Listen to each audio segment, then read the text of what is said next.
আগো মা, যে ঠান্ডা পড়া গরম পড়িছে, এই গরমে কি যে খাবো ভেবে পাচ্ছিলাম না। মনে হচ্ছে গলাটা স্যাঁত স্যাঁত করে উঠছে, গলা শুকিয়ে যাচ্ছে। রোজা থাকে আসলে গলা কাঠের মতো একেবারে শুকিয়ে খড়ি হয়ে যাচ্ছে। তো ভাবলাম বরফের ভর্তা করি, এটা খেলে জান প্রাণ দুটোই ঠান্ডা হবে। এই জন্য আমি কিছু বরফ কিউব নিয়ে নিয়েছি।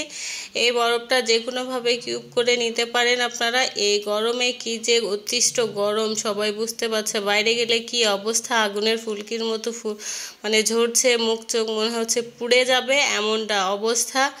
তো গরমে আসলে বরফ ছাড়া স্বস্তি নেই, শান্তি নেই। বরফ খাওয়া যদিও মানা, তারপরেও কিছু করার নেই।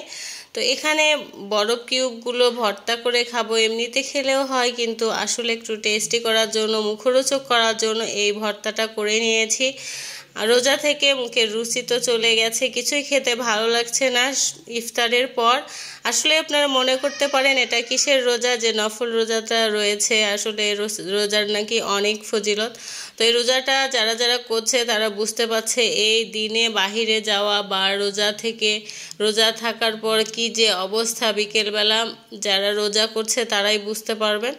আর এই ঠান্ডার মানে রেসিপিটা অনেক সুন্দর, এটা খেতেও ভালো লাগে, করে খেয়ে দেখতে পারেন। আমি তো মানে অবাক হয়ে গেছি যে খেতে এতটা ভালো লাগবে। বরফ কিন্তু এমনিতেও খেতে আমাদের ভালো লাগে, এটাও মানে অপছন্দ আপনাদের লাগবে না।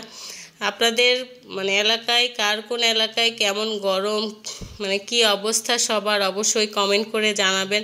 দেখতে পাচ্ছেন কি মুখরোচক এবং টেস্টি টেস্টি বরফের ভর্তাটা হয়ে গেল। আপনারা তো অনেক ধরনের ভর্তা খেয়েছেন, এই বরফের ভর্তাটা খেয়ে দেখতে পারেন।